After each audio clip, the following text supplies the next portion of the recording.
Indian civil affairs में आप सभी का स्वागत है। आज इस ऑडियो बुक के अंतर्गत हम अरिहंत प्रकाशन तथा रेसू जैन सर द्वारा लिखित मध्य प्रदेश फैक्टोपीडिया पढ़ेंगे, जिसके अंतर्गत MPPSC 2024 प्रीलिम्स के लिए यूनिट 2, 4, 5, 6 और 10 को देखेंगे। राज्य का इतिहास, राज्य की संस्कृति साहित्य, राज्य का भूगोल, राज्य की संवैधानिक व्यवस्था, अर्थव्यवस्था एवं जनजातियों को देखेंगे। और आज का हमारा टॉपिक होगा मध्य प्रदेश की जनजातियाँ, विरासत, लोक संस्कृति और लोक साहित्य। चलिए चर्चा की शुरुआत करते हैं। मध्य प्रदेश की जनजातियों का भौगोलिक विस्तार, क्षेत्र के अनुसार वितरण देखेंगे। सबसे पहले उत्तर पूर्वी क्षेत्र में कौन कौन सी जनजाति आती हैं। कोल, खैरवार, अगरिया, पनिका, मड़िया। कोल कहाँ कहाँ के रीजन में आती है। सतना, रीवा, जबलपुर, पट्टी में निवास करते हैं। खैरवार कहाँ पर है। सीधी, शहडोल, पन्ना, छतरपुर, सिंगरौली, अनूपपुर। अगरिया कहाँ पर निवास करती है। रीवा, सीधी, शहडोल, मंडला। पनिका कहाँ निवास करती है। सीधी, शहडोल, मड़िया, सीधी और सिंगरौली में। अब पश्चिमी क्षेत्र की जनजातियों को देख लेते हैं। पश्चिमी क्षेत्र में कौन सी आती हैं। पहली है भील, दूसरी भिलाला। भील कहाँ पाई जाती है। धार, झाबुआ, अलीराजपुर, रतलाम। भिलाला खरगोन, खंडवा, बड़वानी, बुरहानपुर, निमाड़ अंचल। दक्षिणी क्षेत्र की जनजाति देख लेते हैं। हलवा, भारिया, बैगा, कोरकू, गोंड। हलवा बालाघाट में मिलेगी। भारिया छिंदवाड़ा, पातालकोट, छिंदवाड़ा को पातालकोट भी कहते हैं। जबलपुर, शहडोल, मंडला और पन्ना में मिलेगी। बैगा जनजाति मंडला, डिंडोरी, बालाघाट में मिलेगी। कोरकू जनजाति होशंगाबाद से लेकर पूर्वी निमाड़ तक, खंडवा, बैतूल, छिंदवाड़ा में मिलेगी। गोंड जनजाति नर्मदा के दोनों तटों पर सतपुड़ा और विंध्य क्षेत्रों में मिलेगी। जनजातियां एवं भौगोलिक वितरण। तो सबसे पहले जनजाति देखेंगे, उसके बाद भौगोलिक वितरण देखेंगे। भील जनजाति मुख्य रूप से मध्य प्रदेश के पश्चिमी भाग में धार, अलीराजपुर, झाबुआ, खरगोन और बड़वानी जिलों में केंद्रित है। गोंड जनजाति। गोंड अधिकतर विंध्य और सतपुड़ा पर्वतीय क्षेत्रों तथा मध्य प्रदेश की नर्मदा घाटी में पाए जाते हैं। बैतूल, छिंदवाड़ा, नर्मदापुरम, बालाघाट, शहडोल, मंडेला, सागर और दमोह जिलों में गोंडों की बड़ी आबादी है। अगरिया जनजाति मध्य प्रदेश के मंडला, सीधी, शहडोल, डिंडोरी और बालाघाट जिलों में अगरिया जनजातियों की कुछ आबादी है। कोरकू जनजाति। कोरकू मुख्य रूप से ताप्ती नदी और उसकी सहायक नदियों के तट पर मध्य प्रदेश के दक्षिणी क्षेत्रों में केंद्रित हैं। वे मध्य प्रदेश के नर्मदापुरम, बैतूल, छिंदवाड़ा और सिवनी जिलों में पाए जाते हैं।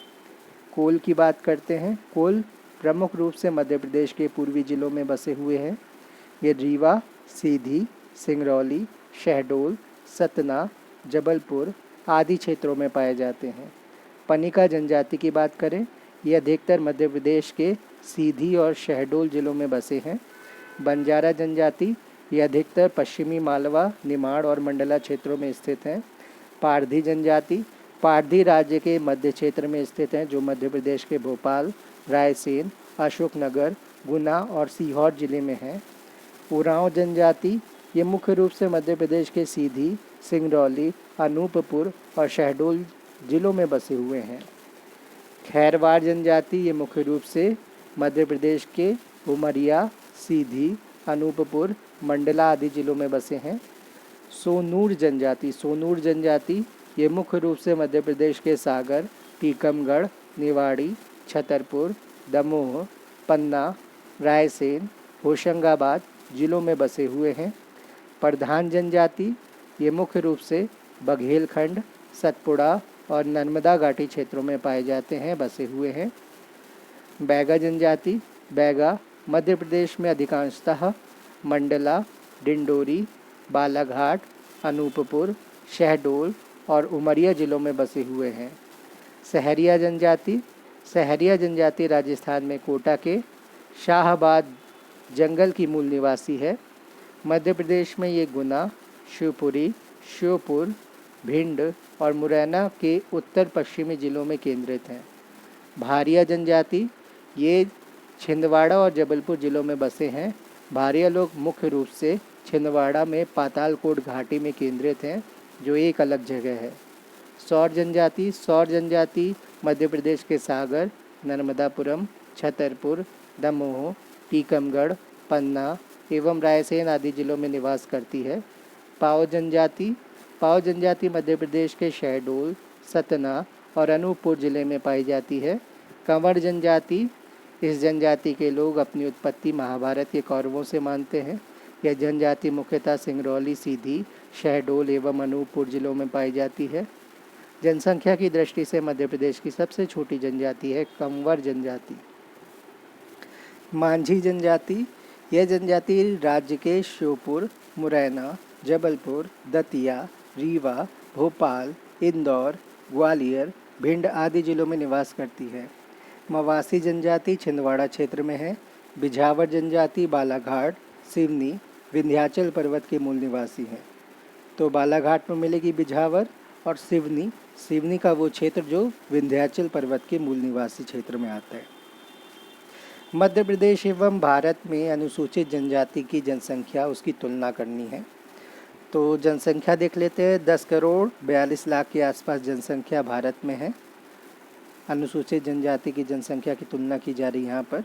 और मध्य प्रदेश में 1 करोड़ 53 लाख के आसपास है।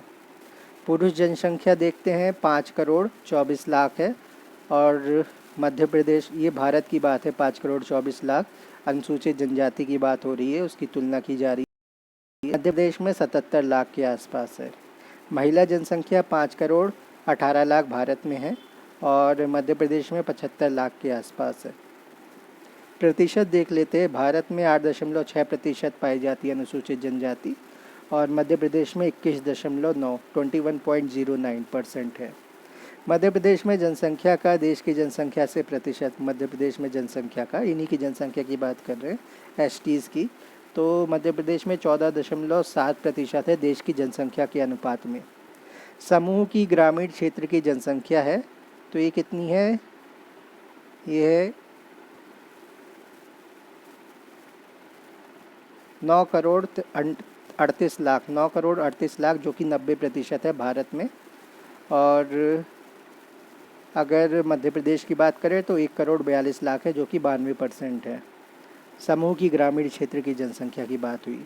समूह की शहरी क्षेत्र की जनसंख्या ये करीब 1 करोड़ 4 लाख के आसपास है, जो 10% है भारत में। अनुसूचित जनजाति की बात हो रही है।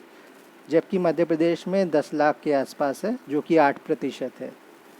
दशकीय वृद्धि दर 23.66% भारत में, 25.2% मध्य प्रदेश में।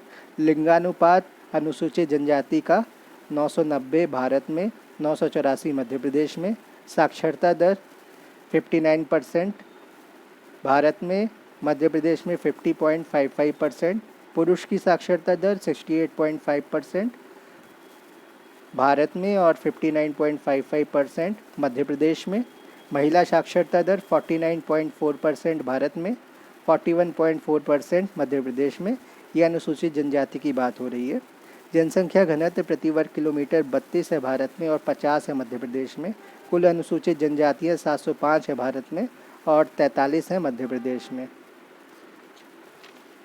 अब बात करते हैं मध्य प्रदेश में सर्वाधिक अनुसूचित जनजाति जनसंख्या वाले ज़िले कौन से हैं। तो सबसे पहले हम बात करेंगे धार ज़िले की, जिसमें सबसे ज़्यादा अनुसूचित जनजाति जनसंख्या पाई जाती है। तो इसमें कितनी पाई जाती है? 12 लाख के आसपास पाई जाती है, 12,22,814।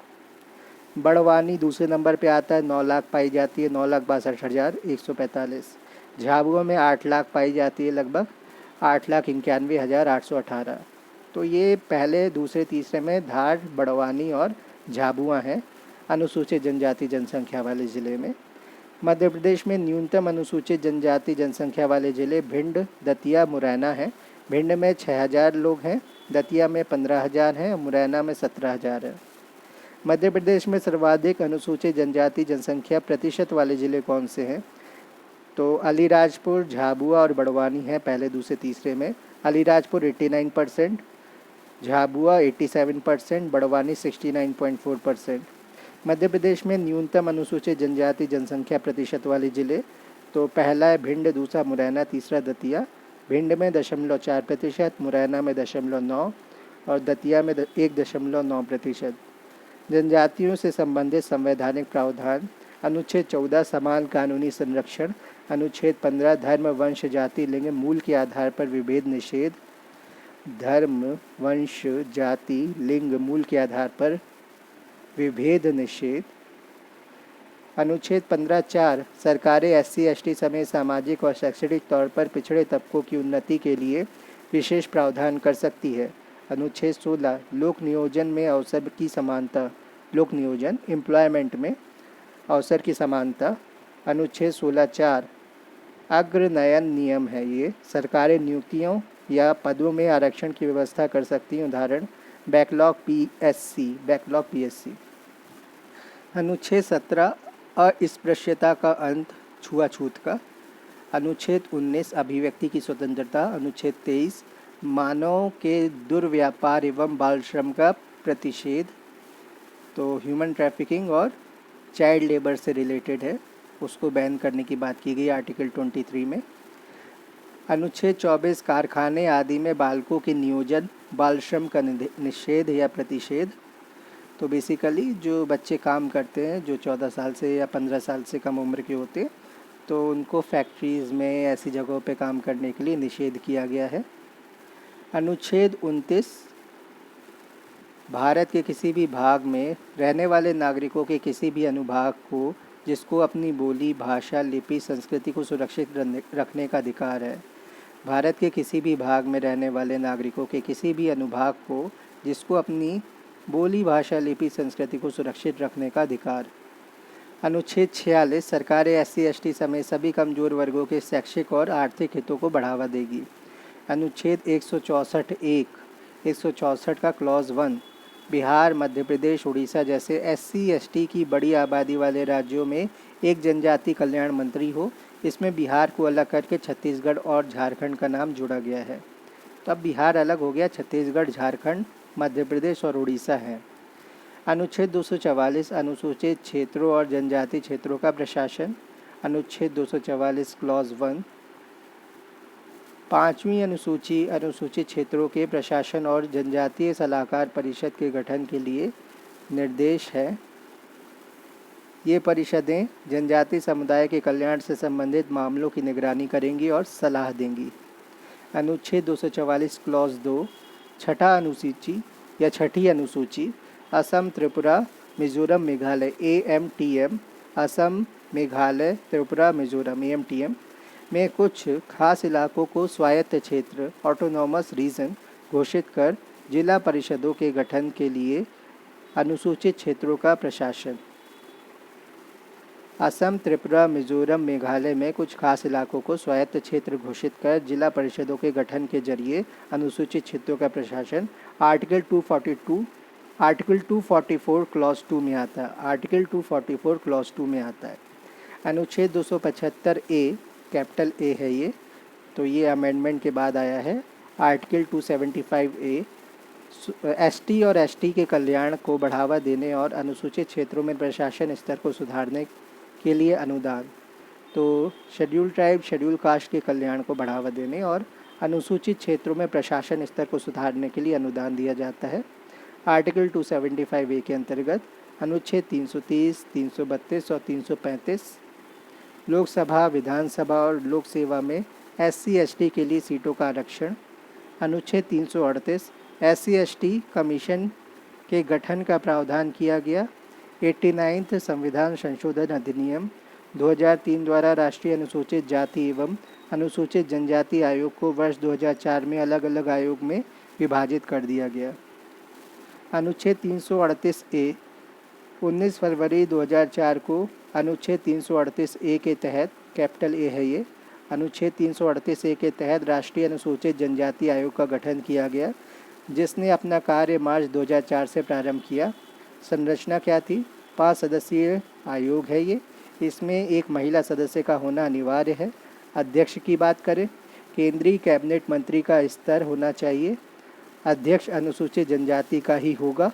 उपाध्यक्ष की बात करें, केंद्रीय राज्य मंत्री का स्तर होना चाहिए। सदस्य की बात करें, भारत सरकार के सचिव स्तर का दर्जा, मुख्यालय नई दिल्ली में है। तो सदस्य जो होगा भारत सरकार के सचिव स्तर का दर्जा प्राप्त होगा और मुख्यालय नई दिल्ली में है इसका। कार्य अवधि 3 साल की है, अध्यक्ष उपाध्यक्ष व सदस्य की। इसके 6 क्षेत्रीय कार्यालय हैं, भोपाल, जयपुर, भुवनेश्वर, रांची, रायपुर और शिलोंग। अनुच्छेद 338 ए क्लॉज 1 कैपिटल ए है यहाँ पर।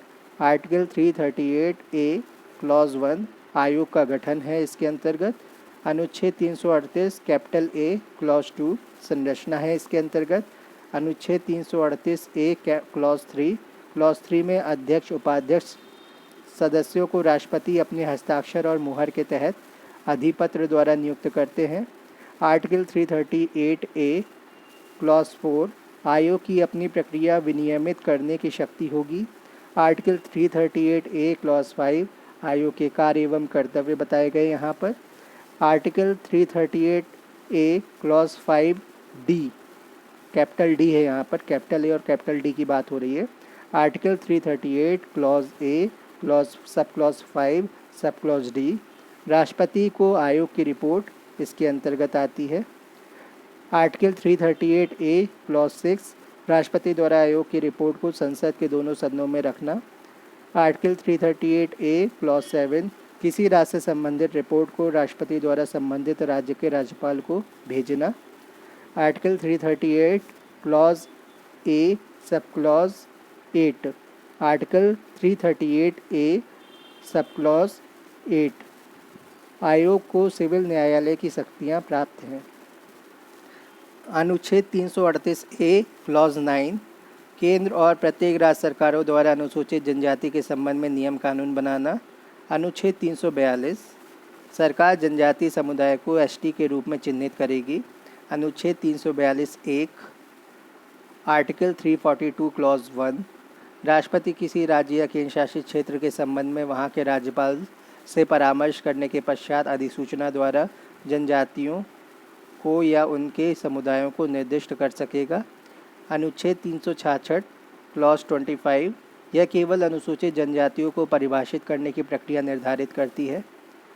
नोट में देखेंगे हम, इसमें अनुसूचित जनजाति को ऐसी आदिवासी जनजाति या समूह या समुदाय के रूप में परिभाषित किया गया है जिन्हें इस संविधान के उद्देश्यों के लिए आर्टिकल 342 में अनुसूचित जनजाति माना गया है। अनुच्छेद 366 का क्लॉज 25 इस सब बातों के बारे में बताता है। बात करते हैं अनुसूचित जनजातियों से संबंधित विधिक उपबंध। मध्य प्रदेश आदिम जनजाति संरक्षण वृक्षों के हित अधिनियम 1999, अनुसूचित जाति एवं जनजाति अत्याचार निरोधक अधिनियम 1989, panchayat extension to schedule area act PESA 1996, अनुसूचित जनजाति तथा अन्य परंपरागत वन निवासी अधिनियम 2006, अनुसूचित जनजाति तथा अन्य पारंपरिक वन निवासी वन अधिकारों की मान्यता संशोधन अधिनियम 2012, राष्ट्रीय अनुसूचित जनजाति आयोग 19 फरवरी 2004, मध्य प्रदेश अनुसूचित जनजाति आयोग 29 जून 1995, मध्य प्रदेश जनजाति एवं अनुसूचित जाति शिक्षण संवर्ग नियम 2018, मध्य प्रदेश जनजाति साहूकार विनियम मध्य प्रदेश जनजाति साहूकार विनिमय 10 नवंबर 1972। फिर से देख लेते हैं अनुसूचित जनजातियों से संबंधित विधिक उपबंध के बारे में। मध्य प्रदेश आदिम जनजाति संरक्षण अधिनियम वृक्षों के हितों के अंतर्गत 1999, अनुसूचित जाति एवं जनजाति अधिनियम अत्याचार निरोधक है ये 1989, panchayat extension to schedule area act PESA कहलाता है 1996, अनुसूचित जनजाति तथा अन्य परंपरागत वन निवासी अधिनियम 2006, अनुसूचित जनजाति तथा अन्य पारंपरिक वन निवासी संशोधन अधिनियम वन अधिकारों की मान्यता से रिलेटेड 2012, राष्ट्रीय अनुसूचित जनजाति आयोग 19 फरवरी 2004, मध्य प्रदेश अनुसूचित जनजाति आयोग 29 जून 1995, मध्य प्रदेश जनजाति तथा अनुसूचित जाति शिक्षण संवर्ग नियम 2018, मध्य प्रदेश जनजाति साहूकार विनिमय 10 नवंबर 1972। मध्य प्रदेश की प्रमुख जनजातियां देख लेते हैं। भील जनजाति से शुरुआत करेंगे। परिचय देखते हैं। मध्य प्रदेश की सबसे बड़ी जनजाति है। धनुर्विद्या में निपुण होने के कारण इन्हें भील कहा जाता है। ये अपने आप को महादेव का वंशज मानते हैं। उत्पत्ति है द्रविड़ भाषा के बिल शब्द, जिसको हम बिल्लूवर भी कहते हैं, बिल्लूवर, जिसका अर्थ है धनुष। पौराणिक आख्यानों में निषाद नाम से उल्लिखित है। वाल्मीकि एवं एकलव्य को अपना पूर्वज मानती है। प्रजाति है प्रोटो ऑस्ट्रेलियाइड। हर्बर्ट रिजले के अनुसार द्रविड़ हैं ये। भील क्या है? द्रविड़ हैं। किसके अनुसार? हर्बर्ट रिजले के अनुसार। और कौन सी प्रजाति है ये? Proto Australoid. उपनाम क्या है? वनपुत्र, कर्नल टॉड के अनुसार। और दूसरा उपनाम क्या है? तीरंदान, तीरंदान टॉलमी के अनुसार। तीसरा उपनाम क्या है? पुलिंद। वनपुत्र, तीरंदान और पुलिंद ये भीलों के उपनाम हैं। कर्नल टॉड ने कहा वनपुत्र, टॉलमी ने कहा तीरंदान, पुलिंद तीसरा नाम है इनका। जनसंख्या क्या है? 46,18,068। मध्य प्रदेश की कुल जनजाति जनसंख्या का 37.7%। भौगोलिक विस्तार मध्य प्रदेश का पश्चिमी भाग, झाबुआ, खरगोन, धार, बड़वानी, अलीराजपुर और रतलाम। शारीरिक विशेषताएं मध्यम कद है, भूरा गहरा रंग है, घुंघराले बाल हैं, चपटी नाक है, बड़ी आँखें, चौड़ा माथा, हष्टपुष्ट शरीर। उपजाति क्या है? भिलाला, सबसे बड़ी एवं महाराणा प्रताप के वंशज। फिर है बरेला, पटेलिया, मदबी, पुजाये, कोटवार, उजला, तड़वी, तड़वी इस्लाम धर्म को मानने वाले हैं, रथियास, राठिया। गोत्र बता दें इनका। सन्यान गोत्र है, निंग बाल्या गोत्र है, सिंगाडिया गोत्र है, जमानिया गोत्र है, मछरिया गोत्र है। तो गोंड जनजाति के गोत्र हैं सन्यान, निंग बाल्या, सिंगाडिया, जमानिया, मछरिया। गांव और आवास, निवास स्थल है फाल्या, छोटे गांव। गांव पान है, बड़े गांव। और मकान घर को कू कहते हैं। तो निवास स्थल में फाल्या छोटा गांव होता है, और फिर जो पान होता है वो बड़ा गांव होता है। मकान क्या कहलाता है? मकान या घर, उसको कू कहते हैं, छोटा कू। फिर सामाजिक संगठन की बात करें, अतक, ओदक, गोट व कुलपीत जनजाति में सामाजिक संगठन के रूप में। अतक, ओदक, गोट और कुलपीत जनजाति में सामाजिक संगठन के रूप में गमेती गांव का मुखिया, पटेल गांव का अति विशिष्ट व सम्मानीय व्यक्ति, तड़वी पटेल का सहायक, पुजारी पूजा पाठ का कार्य करने वाला, कोटवार गांव का चौकीदार। भोजन है राबड़ी, मुख्य भोजन मकई से बनी है ये। राबड़ी मुख्य भोजन है इनका, मकई से बनता है। वस्त्र और आभूषण अंगरखा है, स्त्रियों द्वारा धारण किए जाने वाला वस्त्र। स्त्रियों व पुरुष शरीर पर कथीरा, चांदी व कांसे से निर्मित धारण करते हैं। कथीरा चांदी या कांसे से निर्मित कोई वस्त्र होगा, या फिर ऐसी कोई, जैसे हम लोग माला पहनते हैं, ताबीज पहनते हैं, या फिर हार पहनते हैं, कोई भी ऐसी चीज़, मंगलसूत्र पहना जाता है, या कमर में कुछ लोग बांधते हैं, करधनी टाइप की चीज़ें। तो स्त्री व पुरुष शरीर पर कथीरा, चांदी व कांसे से निर्मित वस्तु को धारण करते हैं। विवाह की बात करें, भगोरिया विवाह है, इसको हरण विवाह कहते हैं। दूसरा है गोल गधेड़ो विवाह। गोल गधेड़ो विवाह परीक्षा विवाह है। घर घुसी विवाह पुष्पैडिया विवाह है। पुष्पैडिया विवाह घर घुसी विवाह कहलाता है। विनिमय विवाह नातरा विवाह विधवा पुनर्विवाह है। नातरा विवाह क्या है? विधवा पुनर्विवाह। और विनिमय विवाह भी होता है, लेन देन वाला। दापा प्रथा विवाह में दहेज व वधु मूल्य को दापा कहते हैं। ओगी विवाह में कन्यादान की परंपरा ओगी कहलाती है। भांजगड़िया विवाह में मध्यस्थ व्यक्ति है। कन्या पक्ष के गरीब माता पिता हेतु भरायण विवाह प्रथा का प्रचलन है। घरेलू उपयोग सामग्री कनगी है। अनाज रखने हेतु बांस से बनी कोठी। मुहालदा है। पानी के बर्तन रखने हेतु लकड़ी की माच। घट्टी है अनाज पीसने की वस्तु, सूपा है अनाज झाड़ने की वस्तु, टोपली या चारली है अनाज उड़ाने की वस्तु। जन्म मृत्यु संस्कार, साता प्रथा, शिशु के जन्म के 7वें दिन प्रसूता को हल्दी लगाकर स्नान कराना। डाम प्रथा, बच्चे के 12 वर्ष का हो जाने पर उसके दाहिने हाथ की भुजा पर तपता तीर दागना। मृत शरीर को जलाने, गाड़ने, जल दाग आदि का प्रचलन। टिन्या, टिन्या क्या है? मृत्यु के तीसरे दिन किया गया समूह भोज।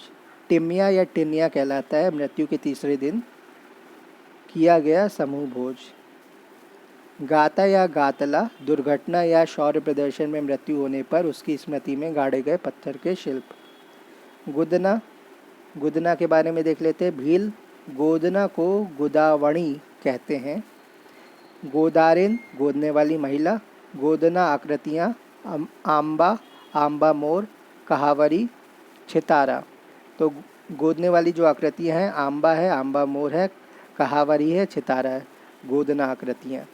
पर्व, उत्सव, त्यौहार कौन कौन से हैं? भगोरिया है, गुलालिया है, गोल गधेड़ो है, उजाड़िया है, गल है, चलावाणी है, जातरा है, इंदल है, दोहा है। देवी देवता कौन है? राजा पंथा, भीलों का सबसे शक्तिशाली एवं महत्वपूर्ण देवता। कुहाजा देव, संपन्नता के प्रतीक व पशु रक्षक। गल देव, संरक्षक एवं पितृदेव, नरसिंह भगवान का रूप।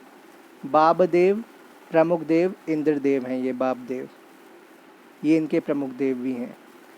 होवड़ माता, प्रकोपों से रक्षा करती हैं। चोरण माता, चोरी डकैती में सफलता हेतु पूजा। चोरण माता, चोरी डकैती में सफलता हेतु पूजा। भगवान शंकर, संरक्षक तथा पिता। नृत्य एवं गान, डोहिया, गहर, डोहो और गरबी, हाथी मना।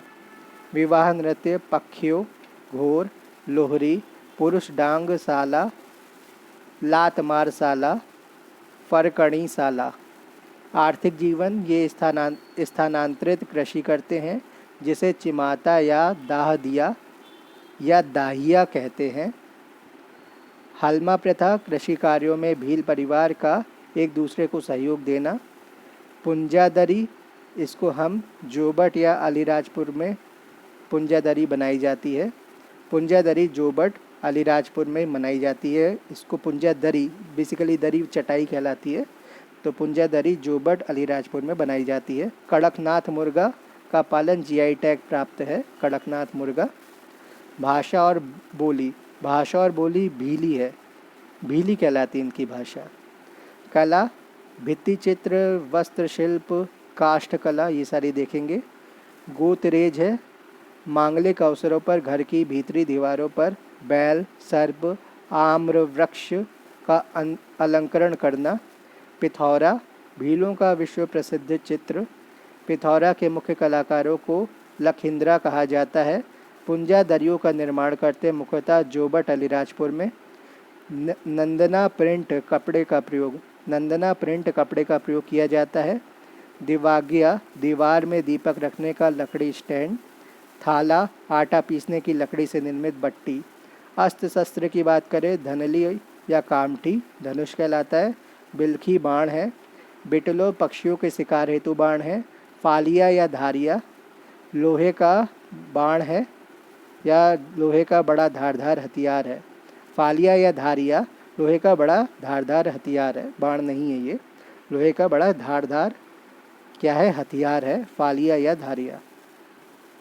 प्रमुख व्यक्तित्व की बात करें, पेमा फत्या। पेमा फत्या झाबुआ जिले के प्रसिद्ध पिथौरा कलाकार। 1986 में शिखर सम्मान इनको मिला। 2017 में तुलसी सम्मान मिला। भूरीबाई, झाबुआ जिले से संबंधित पिथौरा कलाकार। 2021 में पद्मश्री मिला। मामा बालेश्वर दयाल, भीलों के गांधी के नाम से प्रसिद्ध। अन्य तथ्य, भीलों का प्रमुख संबोधन शब्द मामा या मामू है। भीली समुदाय रेडियो केंद्र अलीराजपुर में स्थित है, मध्य प्रदेश का पहला है। इसके बाद हम गोंड जनजाति की बात करेंगे। गोंड के बाद कौन से देखेंगे? बैगा देखेंगे।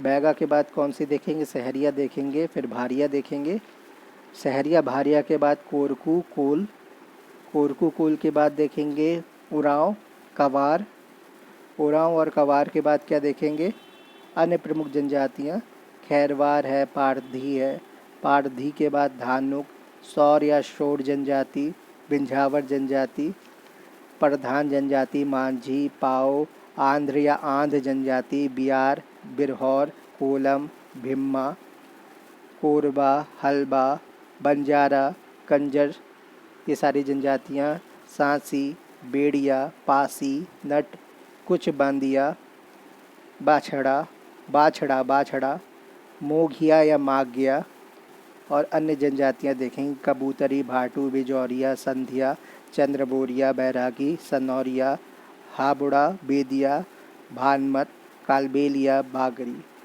ये सब जनजातियाँ हम इसके बाद देखेंगे। चलिए चर्चा को यहीं पे समाप्त करते हैं। धन्यवाद।